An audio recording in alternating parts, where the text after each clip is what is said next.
And we are live. Hooray! Hello. Hello. We are the people of Contingent magazine. All ones of you out there watching us. Well, shall we introduce ourselves so people know who we are? Yeah. All right, I'm Erin. I'm Bill. I'm Marc. Hello. And I'm Emily. And we are coming to you from all hours of the night and day. Yeah.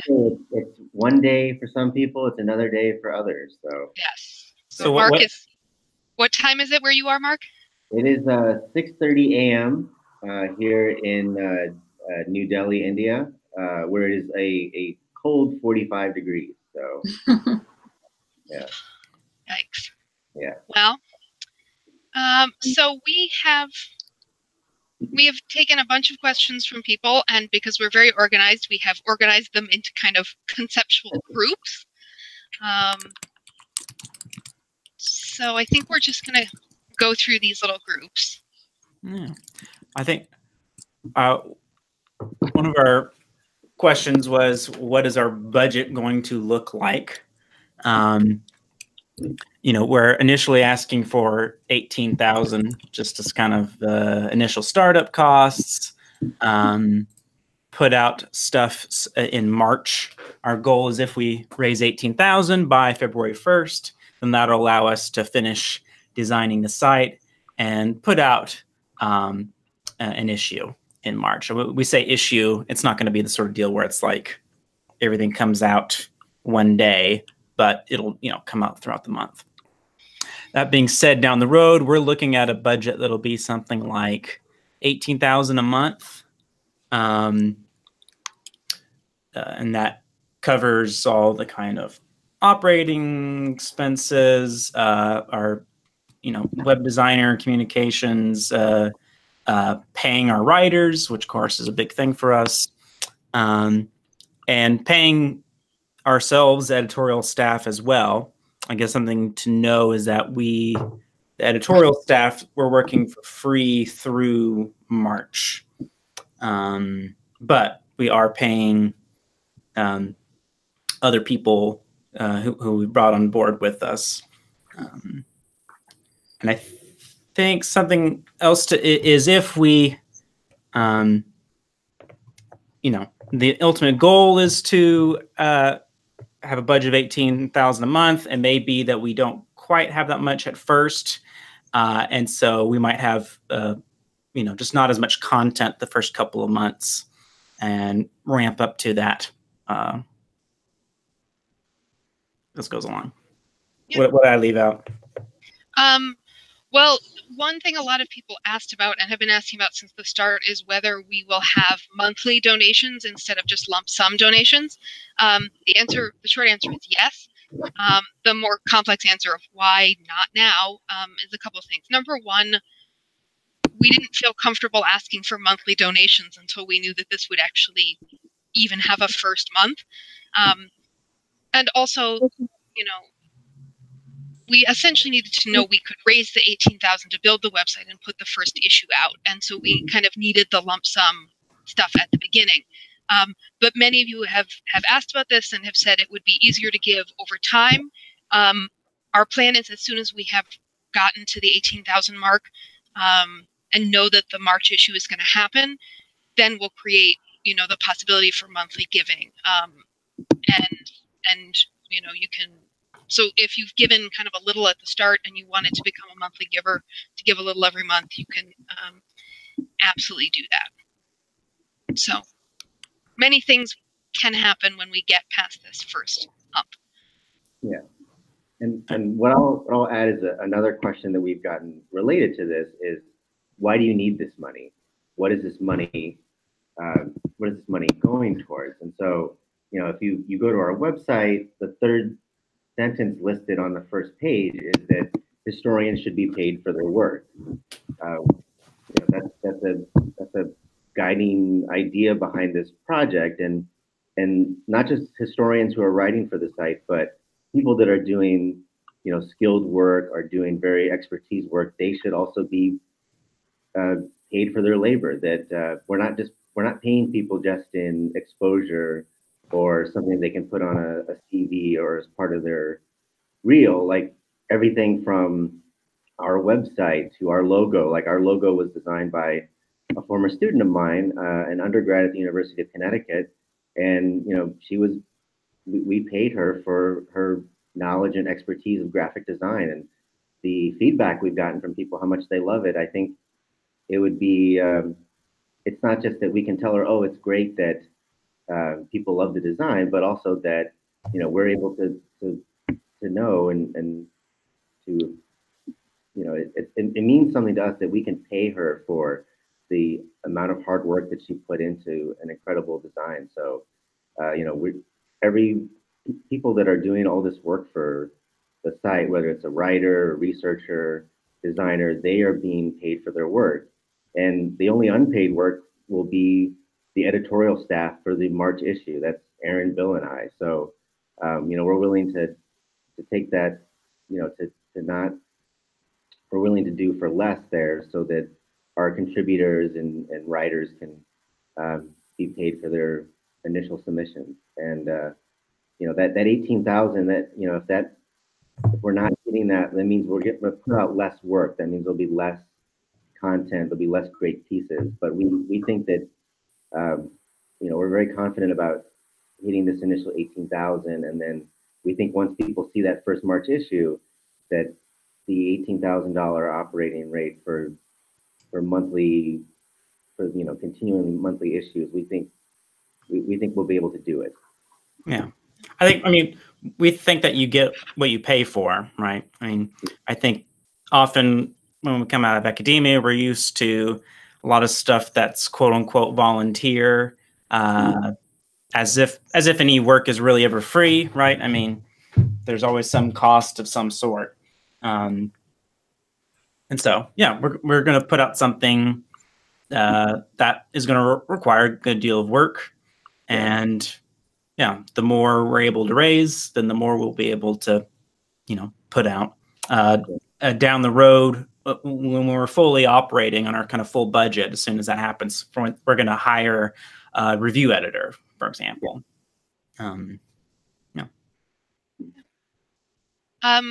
Sort of related to that, and this is explained a bit on our website, but it's worth talking about a bit because it was kind of new to us, and new to me, despite having sat on the board of a nonprofit for many years. People have sort of asked or even assumed, oh, well, you must be a 501c3. We are incorporated here in the state of Connecticut where I am. We are a domestic non-stock corporation. Our articles of incorporation and our bylaws designate us as a nonprofit. All of those, we did an incredible amount of work writing all of that initial stuff. But we're not 501c3 because the thing is, you have to apply for that status. Number one, it is a not insignificant amount of money to apply. It is a lot of work to do that application. We're going to do it. The thing is, you don't get approved to be a 501c3, so tax exempt and all the things that come with that, unless you can show that you've been doing the mission of your organization. So you don't get this as a speculative thing. So you can't start and just be like, we're gonna be a nonprofit. You essentially have to operate not under these 501c3 benefits. You kind of have to operate by them without getting the benefits of them. And then you can file. And you actually have 5 years, I think, to file. Our hope is we'd really like to be able to basically put that application in as soon as we start publishing issues, as soon as we're showing that we're doing the mission.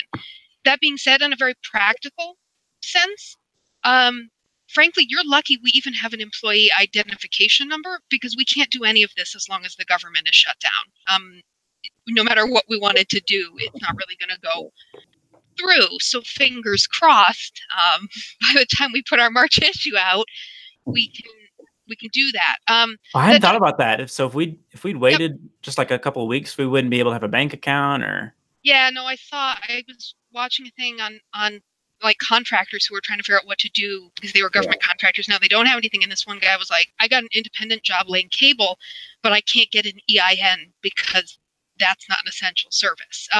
So we did incorporate, people wondered like, oh, how fast did you get this going?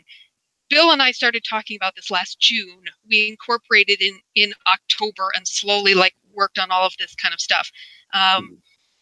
But the 501c3, I mean, this is kind of a thing I think that all nonprofits have to go through. Is this weird middle period where you have to operate by the rules, but you don't get the benefits, which also means once we're able to put out this first issue and file for 501c3, and if we're lucky and it gets approved on the first go and it gets backdated to the day we apply, then we can start building on your individual donations by applying for grants, frankly, by getting better rates through PayPal and Stripe, because we'll be a 501c3, and a lot of the rates for the infrastructure of a nonprofit, the various softwares we use. Guys, let's just be real. Getting a PhD means you're really good at planning out every single possible step of a project. You should see the research documents we have produced comparing things. But once we get that status, we'll be able to kind of make your donations go further and maybe broaden the options we have for funding. So hopefully we can get there soon. Yeah, a lot more like grants and whatnot we can apply for once we're at 501c3. Make things that much more sustainable. And I know people have asked us, like, why are you doing this just by yourselves? Wouldn't it have been easier to do it through like some existing organization, a university, an archive? And I mean, we did consider that, but honestly, it wouldn't have really been any easier to do it that way. And I mean, for one thing, none of us really have a relationship as such with an institution where there would be a logical way to do that. Is that fair to say? Yeah. I mean, I'm not permanent faculty at Western Kentucky University. Marc's a grad student. I'm an independent scholar. Independent scholar. And typically, I mean, we just feel like if Contingent were being done like through a history department, it would end up having necessarily to fit within the logic and economics of tenure. Like, have undergrads work on it for free and have it as like part of like your, getting people to your major or something like that. Paying the editors in reduced course loads rather than money. Maybe even like having a requirement that the people you publish are, at a university or are tenure track people. I mean, I know there's places that have to have rules like that. So being our own thing gives us the independence to do it the way we think it ought to be done if it's going to be done right. Paying the folks that, for the work, recruiting the sort of talent we want, because, If I can jump in, one thing, we talked to a lot of people when we were figuring out how to do this. And I can't remember who, and I wouldn't say if I knew anyway, but someone in a position of tenure said something to the extent of, how would this advance the scholarship? How would this advance the literature in the field? And not to put too fine a point on it, but how did the scholarship advance contingent workers? The point of this is not to advance the field or the organization. It's to advance people and the really good work that they do and the discipline. And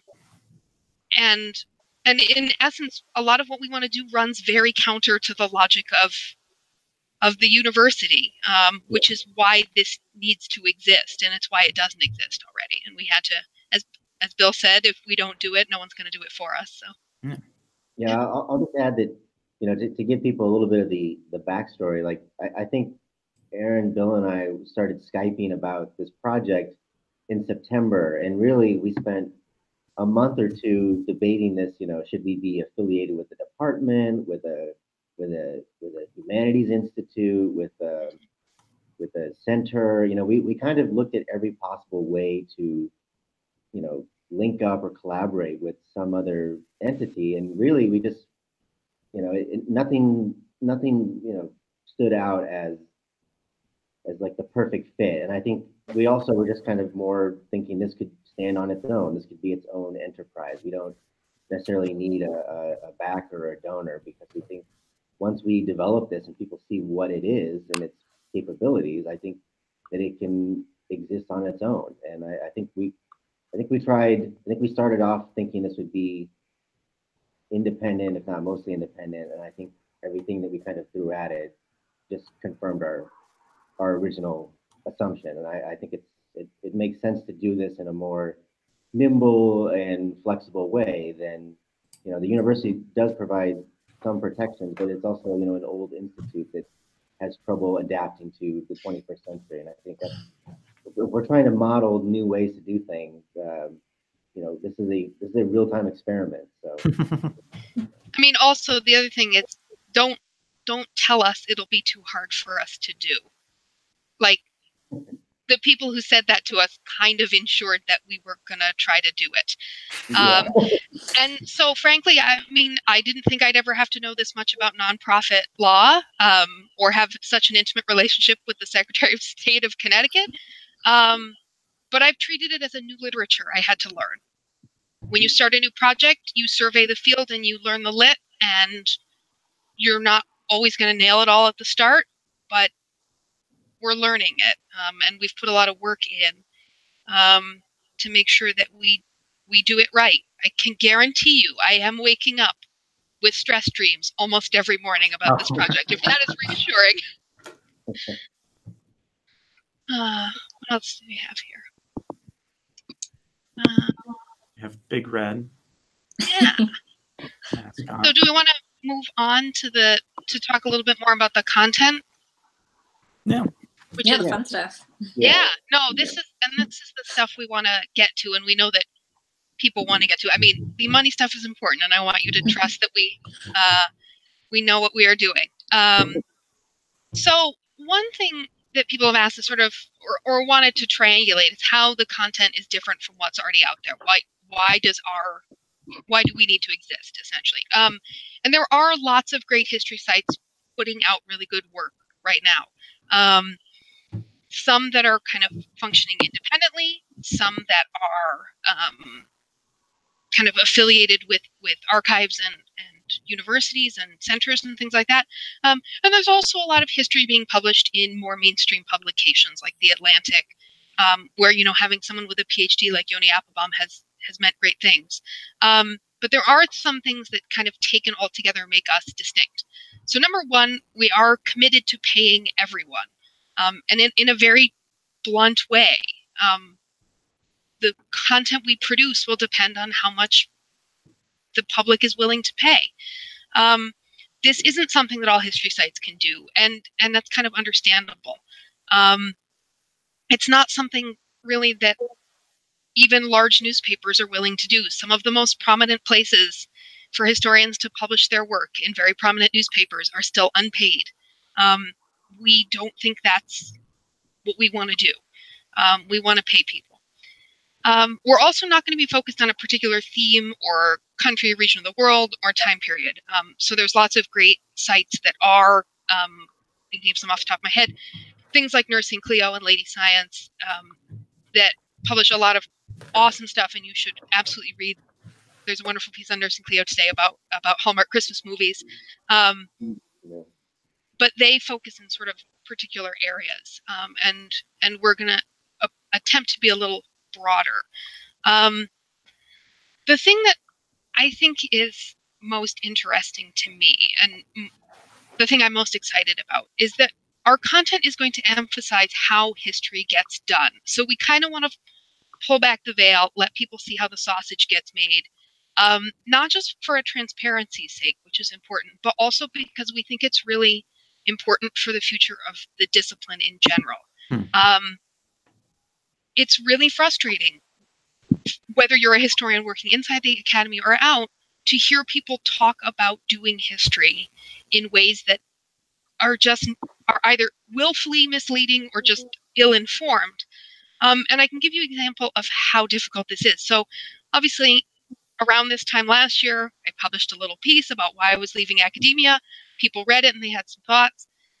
One of the most common ones was like, I don't know what your big problem is. I don't know why you can't just keep doing history. Just keep doing it. And I say kind of blithely, no one says that to someone with a PhD in chemistry who says, just keep doing your research. And when I followed up, people would sort of be like, but isn't it all just digitized? So one of the things we want our pieces to do, and anyone who's watching who's interested in pitching should start thinking about the ways they've been trained out of making themselves part of their writing and think about putting themselves back in. Go reread The Sea Captain's Wife and think about that. It's not all digitized. It costs money and it costs time and there's expertise. Historians kind of get dragged by other disciplines for not really having a methodology. We have a process. We have skills. We want to make those things visible in the content that we produce. And we're also going to work to publish content and target audiences that lots of presses and publications won't, because it's not the kind of history that sells or not for the kind of people who read history. And no one wants to come out and say what that means. I've heard it as this press just wants to publish kind of new takes on perennially interesting topics.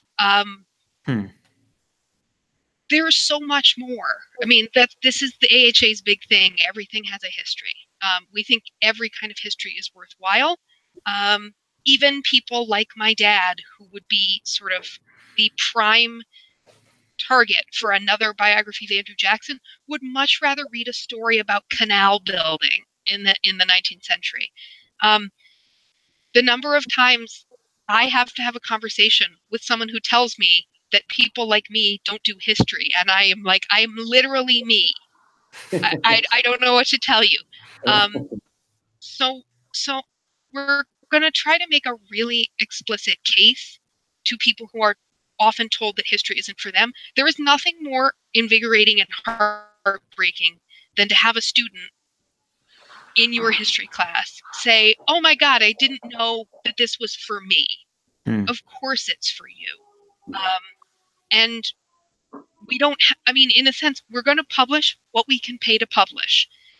And we're saying from the start, it's not going to be another thing on Andrew Jackson. Please pitch us about Andrew Jackson if you have a great take on him. But we're going to publish for our students, for our mothers, for our friends, and make the case that it is for everybody. I think we're in a pretty cool position in that, I feel like we can find people and find stories that someone at, the Atlantic or Vox or something like that wouldn't be able to find. The person who got their PhD a few years ago and, they've been adjuncting somewhere, or maybe they've, dropped out of teaching altogether, and, they're maybe they're working at a museum or working in a library or even just, a consultant somewhere, and they got, bits and pieces of stuff that are really great and would be interesting to a lot of people, but, they don't have a way to really get that out there. There's not a kind of 24-hour news cycle that their stories would fit in, and we'd be a place for those kinds of stories, and we'd be able to find, those people. Well, I know more specifically, people are wondering, if we're going to have sections. We debated, whether to have like thematic sections or, geographic, and ours are going to be more sort of, I guess you might think of it as genre. So we'll have, probably the two more conventional sections. One would be sort of features, something that's 2,000 to 3,000 words. Just a longer piece like that. We'll also have shorter pieces that could be, 800 to 1,500 words, and that could be something that's, more like an op-ed. It could be something that is just like a little scrap from your research that isn't really, a 2,000 word story, but you feel like there's something in there that's more than just like a blog post, something that would be, interesting to a lot of people. Not that blog posts aren't interesting, but something you can get paid to write about. So features, shorts, we're going to have book reviews. And I think the book reviews, we want to be less like the sort of review you would read in an academic journal and more like the sort of a review you would read like in, Los Angeles Review of Books or something like that. And for the books that are actually going to be reviewed, we're going to prioritize books that are published by non-tenure track scholars, and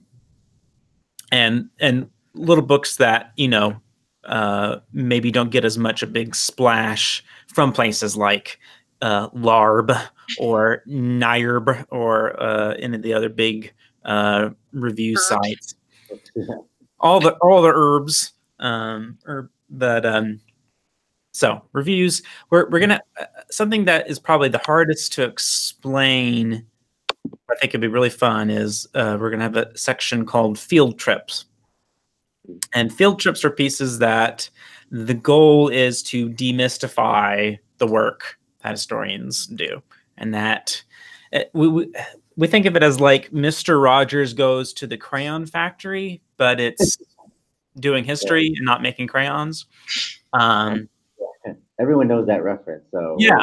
If you don't, then we'll put up the link for you. Yeah, I think we're the weirdo if you don't get that. Keep our tab open, but also open a tab and look at Mr. Rogers. And it could be like an object study, like here's a thing, maybe it's something that's in a museum you work at, or some little object you came across in your research and sort of how you made sense out of it. It could be an interview with someone about the work that they do as a historian, very, very broadly defined. It could be a story about tracing a footnote. I think a lot of us have weird stories about a footnote. They end up like, where did this come from? And like they quote cited from someone else, and you end up being this detective trying to figure out where this quote actually came from, and you unearth something kind of interesting. It could be something like that, or even it doesn't have to be something written. It could be, I know we were in talks with someone about a sort of behind the scenes video about their research. We're pretty open in general to what kind of shape that might take. So it'd be kind of multimedia and all these things, we're not just limited to text stuff. And we're going to have a mailbag column where we'll take readers' questions about history and about doing history. I think we want, there's the great stuff being done at like the subreddit, Ask a Historian. Is that what it's called? Ask a Historian. And I think would be less like that and more questions about nuts and bolts of doing history, whether it's researching it, teaching it, reading, writing, all that kind of stuff. It can be even sort of like genealogical, questions, or how to use a particular kind of source, or I don't know. I'm curious if y'all had any other ideas about what kinds of questions people might ask in a mailbag. Yeah, I mean, one that I've been sort of thinking about is particularly this genealogical thing. I know a lot of people do family history, and I have a friend who, got to the point where she found that her ancestors, she found a listing of the enslaved people on this plantation. And I think, she was able to figure it out, but that might be a place where people say, how do I proceed from here? How do I do the kind of history where the sources are not created for me to be able to find out about these people in the same way I might expect. And this is where I think the field trips and the mailbag can kind of work together. I mean, thinking about how one reads a census at different times. And I think this is one area where we hope that a lot of people teaching history kind of at all levels will find this useful, particularly for high school students. Maybe this is kind of helping to model what history is and how historians do it on a variety of topics. And so I'd love to see mailbag questions from, I mean, ask the question. We don't know, like we'll do what we can with it. Yeah. Yeah, I think, yeah, the way I always kind of pictured the mailbag is that, we would try to answer these questions to the best of our abilities. But if honestly, if we just don't have the experience, we'll bring in somebody to answer it. And then, the person who's asking could be put in contact with them. Like they could take it from there. Like we want this to be both a give and take conversation so that the person feels like, hey, I have a question, whether it's about a project, about grad school, about publishing.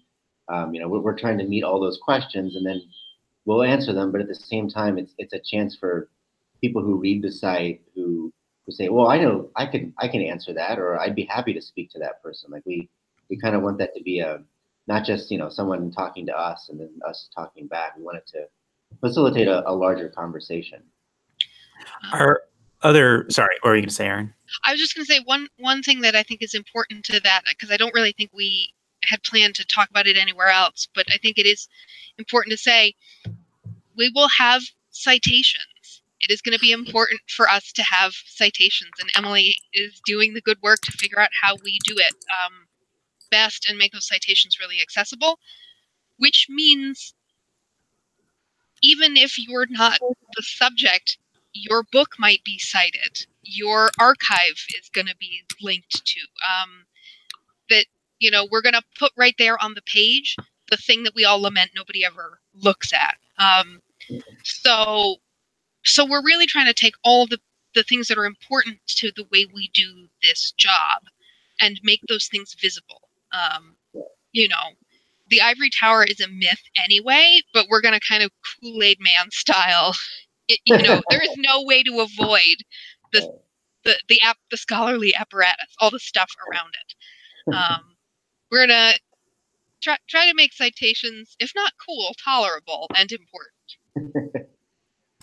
These are our final section is the HATM section. I don't know. Many of y'all might know about the hashtag HATM, Historians at the Movies. Every Sunday at 8 Eastern.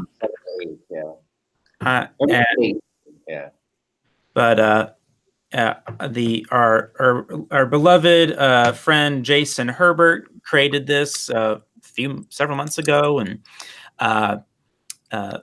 it'll be announced what movie it is, and people will start the movie at the same time. It's always a movie on Netflix, and the idea is that a lot of historians are watching at the same time and providing various commentaries on it as they're live tweeting it.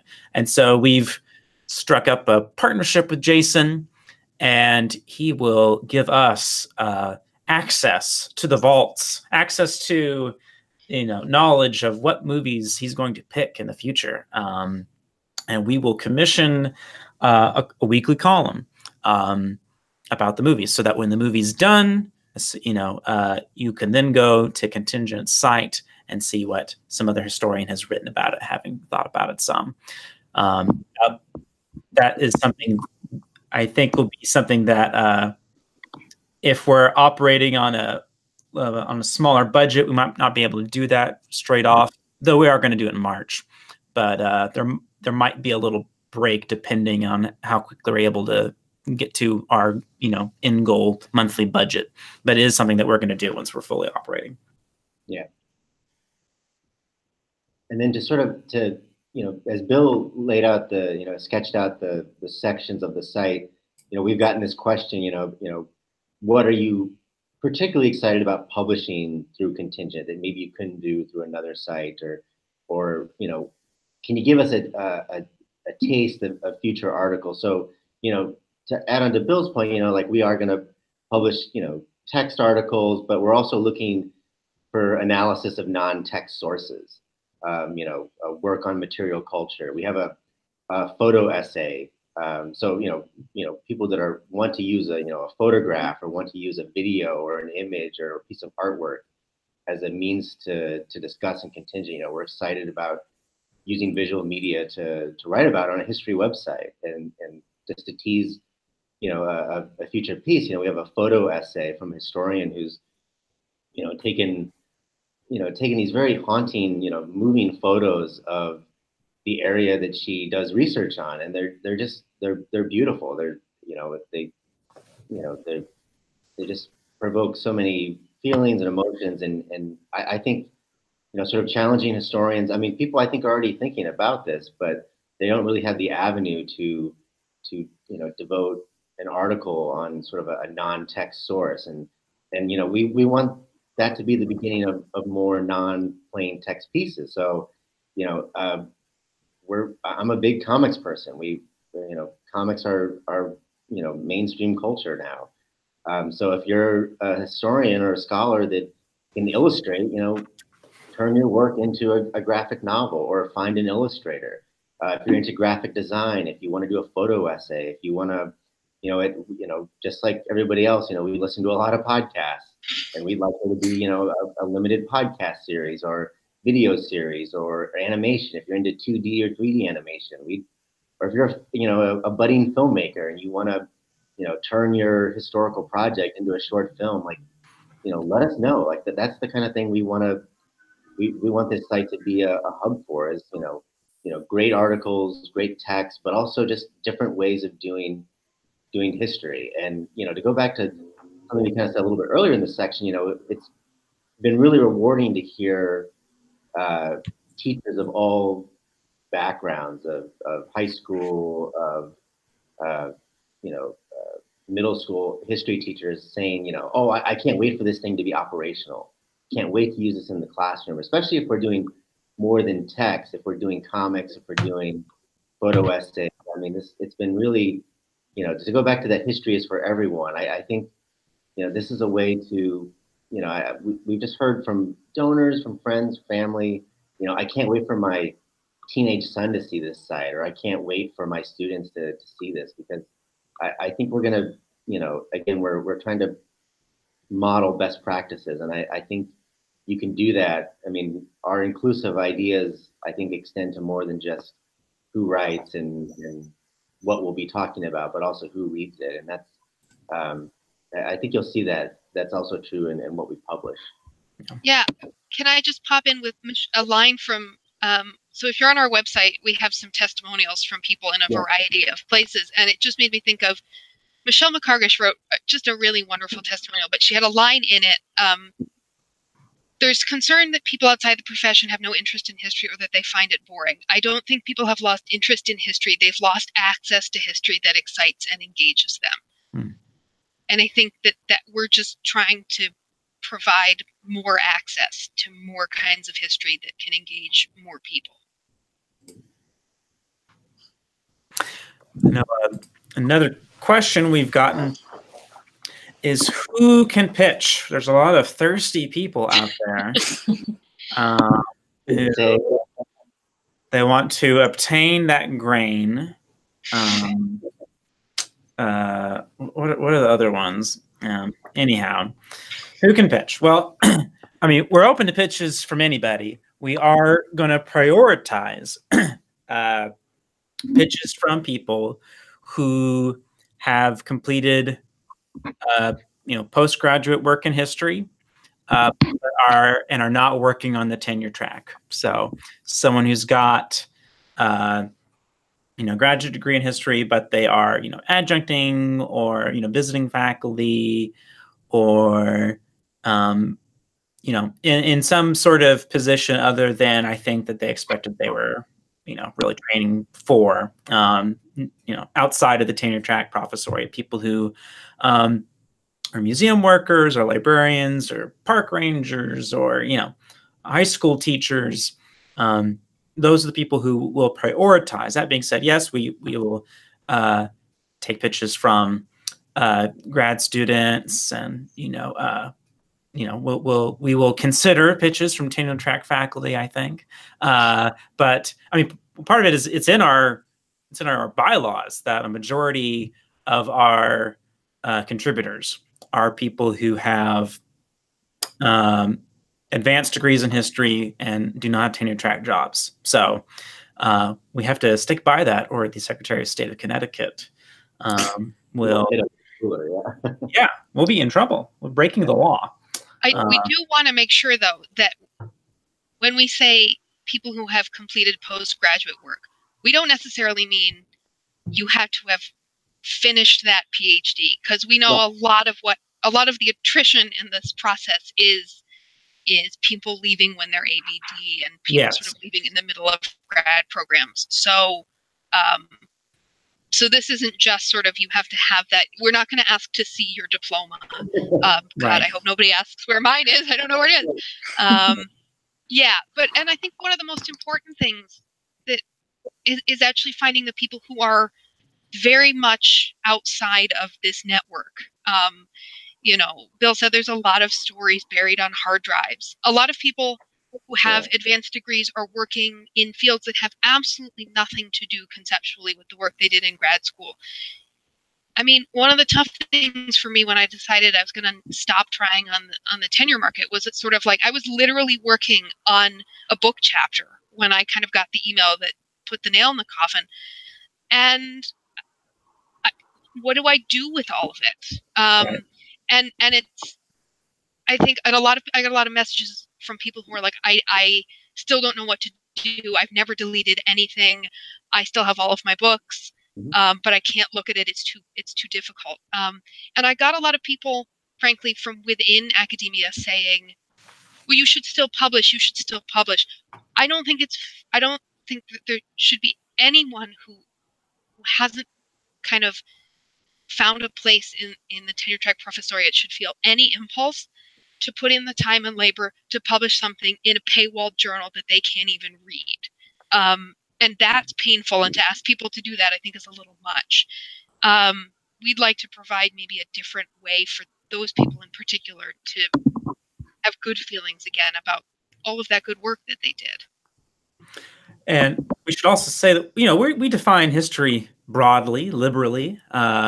We would love to see stuff from art history people, architectural history people, the history of science, or even just, people who are, they're, like an ecologist and they have some story that, I mean, if it happened, it's history, right? It's in the past. Nothing has happened that is not part of history. Because if it wasn't, it would, anyway, you get the idea. But English literature people, what were we going to say, Mark?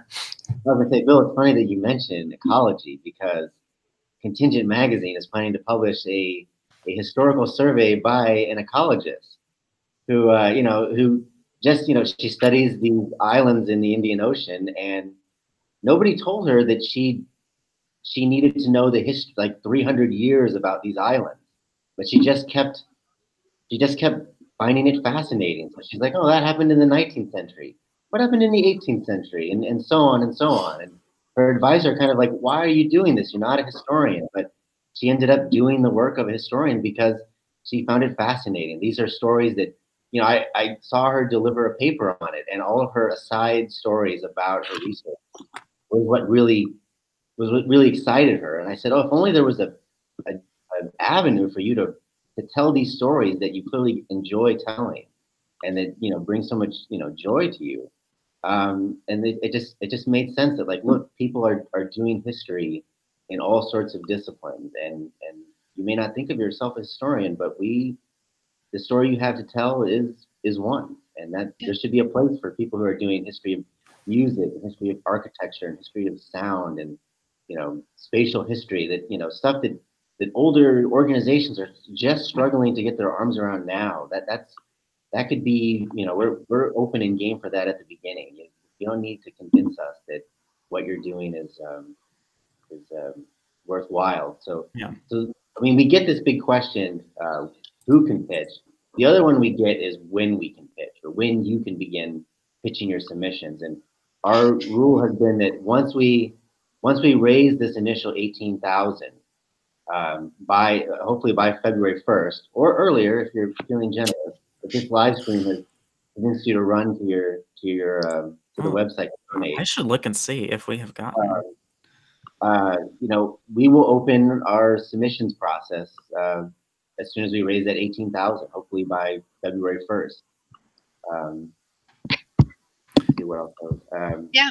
And once we open it, that's also when we'll release our pay scale. Oh. Right. What's that? I was just wooing and excited. Okay. So because again, like we want it to be transparent, how much. I mean, it's one of those things that now, if you want to know how much the Atlantic or Vox pays, it's almost like going to a back alley. You have to ask them. I mean, most of my advice has been to ask Erin, "Hey, what's this like?" Like the other night, we were talking about how to pitch to major newspapers or publications, and my rule is like, I don't know, ask DM Erin, see if she knows. I mean, but you know who I DM to teach me how to pitch? It was Bill. There's one nice loop, so all trickling down. Yeah. I'm getting my info from Mark. So sometimes some sites you just cannot even find where to submit or information. You don't know who to email, or if it is, it's emailing like a slush pile that you're not sure if you're ever gonna. The slush email, yeah. But yeah, so we're gonna tell folks how much we're gonna pay him before you, and we were gonna write contracts with you, with the writers, before they have submitted the work. And we're going to put on the website how much we pay people for these things. It is not going to be by the word. Bill and I are 19th century Americanists. We know better than to pay people by the word. It is going to be you get X for a feature and X for a short, and that's what it is. Because it's not just important that you know. The same way it's important, if a place doesn't tell you that it pays, maybe it doesn't pay. Wink, wink. There are places that don't pay, that could pay but don't. But we also think it's important that well, it might be harder to pay now that there's like divorce proceedings. Right? Now that there's divorce proceedings, I think they could still shake it out somewhere. Okay. But we do want the public to know what you're being paid. Frankly, because I want to talk to the first person who's like, "Why are they getting paid so much?" We can talk about that. But we want frankly a donor to be able to feel like I basically paid for a part of this story that I love. I mean, the same way when people are like, I don't want to pay taxes that go to this. Well, imagine that yours go to something else that you like, and I'll pay for, SNAP benefits or something. I think it's good for people to be able to see the compensation that people are getting. This is sort of, there's a reason why employers like laws where you can't talk about what you earn. We want this to be out there, and we don't want people to feel anxious about pitching. Bill has been working on a really good how to pitch us document because it's intimidating and it's scary, and I need support from people. Because the same way no one just says write a dissertation, but you've never read one before, and if you do it wrong, the person's gonna be like, what kind of idiot are you for sending this in? Sorry, editors, that's sometimes how you come across.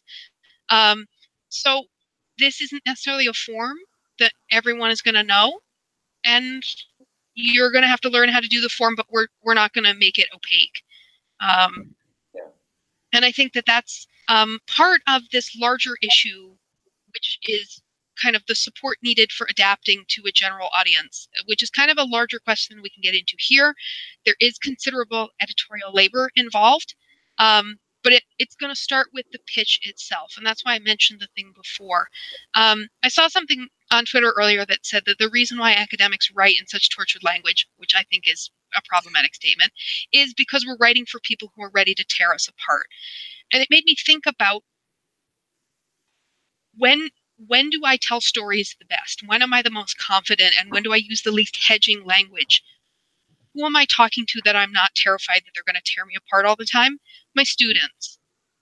I'd say one way to start thinking about the voice you would want to use in this, if it's a thing you think you're going to get hung up on, is think about how you'd explain this to your students. Not because of how much they know, that, you know, they don't know as much as your colleagues and therefore you need to explain more. Frankly, your colleagues don't know nearly as much as they think they do about your topic, fellas. But sorry, but I think it's more a question of like, assume your audience is going to be interested and excited, but needs to kind of know why. And that's kind of what the editorial process is going to be about. I'm not going to be angry about jargon. And as someone who studies Catholic history, I've gotten enough critiques where I'm sort of like, I'm sorry, this is the word for it, and it's just the word, and we're going to have to deal with that. But we're gonna work with people a lot. And frankly, one of the reasons I hate when people say, "Oh, historians don't know how to write for the public. Why can't they write like this?" Part of it is that the system that we're usually in doesn't incentivize that kind of writing.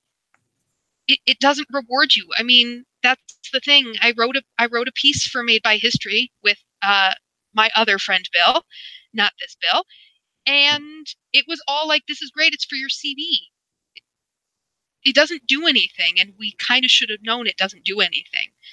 But historians are just like you. We are out in the public on a daily basis, interacting with you at church and the grocery store and everywhere else. You can write and speak to the public. You know that you can. Yeah, there's still work done in making the stuff that you geek out over accessible to the public. It's not impossible. Just like, you know, forming a nonprofit when you've never done it before isn't impossible. It's just work. And if there's anything that people with postgraduate experience in history know how to do, it's work. And I know one question, I don't know if we actually got this question, but it was one we thought might be asked, is the person who's writing about, like, you know, medieval Germany or, you know, 17th century Japan, how are we as people who are mostly Americanists? I don't know how you consider yourself, Marc. Yeah, I mean, yeah. I mean, you do U.S. India foreign relations, right? Diplomatic relations. But I mean, and I would say to that is I mean, for one thing, we're going to cede, you know, certain kind of expertise and knowledge to the people writing for us, right? And I think, Erin, you have sometimes experienced editors who did not cede that. And I think what's more relevant is that we're tapping into our experience in just the nuts and bolts of doing history, of making things legible to a broader audience. And I mean, both Marc and I, frankly, so full disclosure, Marc and I went through the same grad program. He is currently in it. We overlapped a little bit, but a year, yeah. But have probably spoken in actual physical person only a handful of times. You know, I'm an Americanist. We both went through programs that made us do a lot of work outside of our main field. So the three of us actually cover some interesting ground. That being said, I think we're perfectly... I mean, the thing about seeding expertise is sort of our first assumption with a pitch is going to be that you know what you're talking about. Yeah. That you know better than us what you're talking about. I mean, unless you're literally writing about the topic that the three of us specialize in, but even then we'll try to be cool about stuff. Yeah, we'll be cool. Yeah. That's fair. Yeah. So not to cut the conversation short, but we've been going on for almost an hour. And we want to thank all of our loyal viewers for watching this long. So I guess the last question being, what can a viewer do? So the first thing you can do is tell people about this. And that means sharing the site on Facebook yourself. It is a black hole that swallows everything unless you give it lots of money if you're an organization. But also, like, I mean, I shared the project with my dad early on, and he was like, "Wow, this is kind of a big thing about really making a big thing out of sort of contingent labor and stuff. And I was like, yes, I am. This is a thing that is baffling to people not because they don't understand these labor conditions, but because they somehow think academia shouldn't have them. This makes more sense to people when you personally tell them about it. Yeah. So social media is great, and thank you to the almost 1,600 people who follow us on Twitter, emailing a few people and saying, this is this cool new project. Like, I'd love to be able to write for them one day. You know, the faster, frankly, we get funded, the faster we can take your pitches. So if you tell some people about us, that's really helpful. Obviously, donating to us would also be very helpful. You know, you just anyone can go to contingentmag.org/donate and you know, throw us a bone. PayPal, Stripe. You can do you can write us a check and not have to pay any fees or anything. You just have to pay for a stamp. We have gotten checks, so don't think that you're the only person sending us a check. No. And encouraging other people to donate. You know, whether it's on Twitter or, you know, an email or Facebook, you know, try and think out, you know, I think it won't be too long before sort of our kind of small group of people who all follow each other on Twitter, I think we're getting close to the point where we all know about Contingent now. We can still get more of those people to donate,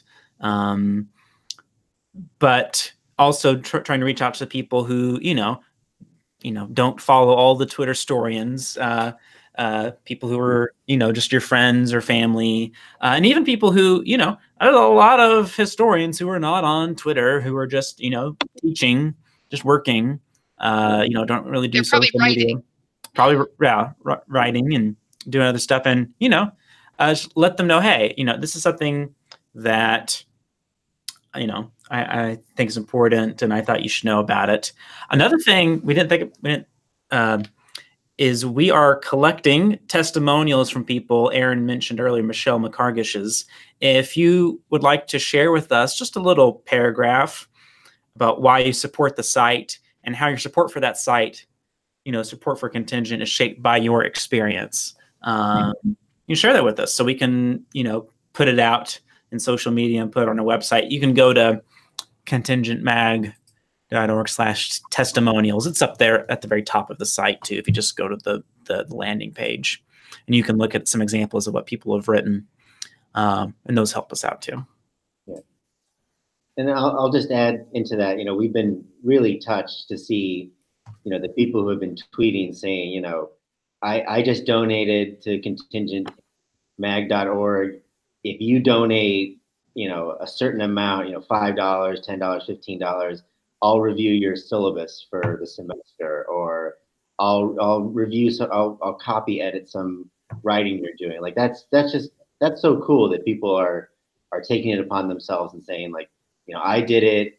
You know, I'm willing to incentivize other people to do it. Like, you know, just the creativity of people to, you know, spread the word, encourage others has been just really amazing. I mean, again, it shows that people not only want this, but also that people are doing whatever they can to make this happen. So that you know, that warms our heart. And then the last thing is, you know, we are hoping to expand our board of directors very soon. So if you're interested in joining the board, you know, it's necessary both for, you know, as we try to obtain 501c3 or 3. C3. It's actually the grain. We're going to obtain the grain. I always for some reason flip it. So, you know, as we go to nonprofit, there are other letter options it can be. 501c3. Yep. Yeah. And I think you should pronounce the parentheses. Yep. I just do like that. Okay. I try to picture it in my head, just like pop above there. But as we march towards nonprofit status, you know, we need a larger board, but also, you know, we just want a larger board. I mean, it's also necessary we want to have different perspectives on the board. So we don't just want, you know, people who are in grad programs or people who are professors. Like we want high school teachers, we want adjuncts, we want archivists and librarians and museum studies specialists and people who history majors that are maybe outside the field, but we've heard from a number of people who were history majors or history alums, and this project has sort of re-sparked their spidey sense about history and why it matters to them and doing it for the public. So if you're interested in joining our board, please contact us, DM us, email us, message us personally. Like that would be a big thing. And again, you may think, oh, I've never joined a nonprofit board. Well, like Erin said, we didn't start a nonprofit before. We didn't, apply for grants like this before. We didn't write copy for stuff before. Like, it's always going to seem kind of scary the first time, but we've been, some of us can, Erin can give a master class on, doing things for the first time, being scary, and after a few months, you're like, oh yeah, we did that. That was fine. So yeah, if you're interested in joining the board, please let us know. Yeah. And don't worry if you're not. You're like, oh, but where I couldn't go to a board meeting. Like my house is the legal address of Contingent, and you will note we are not all sitting in my living room. No. We are real masters of Google Hangouts and Skype. Right. Across many continents and time zones. The requirements are not for the actual official board meetings are not significant. So do get in touch. Yeah. Cool. Right. Hooray. So we're gonna transcribe this, but we're also gonna try to get up a kind of not just plain nuts and bolts version of the FAQs. That's part of why we organized it as we did. So we'll try to get that up as soon as possible so that you can at least read the FAQs, and then we'll get a transcript up with all of our weird wanderings. And definitely, if you have any other questions, this is not the be all and end all. We are not going to refuse to answer any more questions here on out. Question time is over. Right. So, yeah, just feel free. We're the magazine is Contingent _mag. I'm William R. Black. Erin, you're Erin _Bartram. Is that right? Sure. Yep. Mark, what is you got a number or something in there, don't you? Yeah, I know. Mine's I think it's Marc _A _Reyes. I don't think so. No, it's Marc _A Reyes 84. 84. Okay, yeah. I couldn't remember if I have an 84. I changed it a couple of months ago, and even I don't remember it now. So. Oh yeah, I get it confused with your email address, which is also not your name. Right. Yeah. And Emily is historic, right? Yep, that's it. She is historic. She is historic. Yeah, and she is. And also the person who managed to make all of this work well for us tonight and has built a website that, even with the horrible new WordPress, works really well, and we're super excited to see what she actually designs for the full site. It's going to be pretty cool. Yeah. Cool. Yeah. Well, thank you all so much. Thank you. Thank you. Bye-bye. Good night or good morning. Good morning. Well.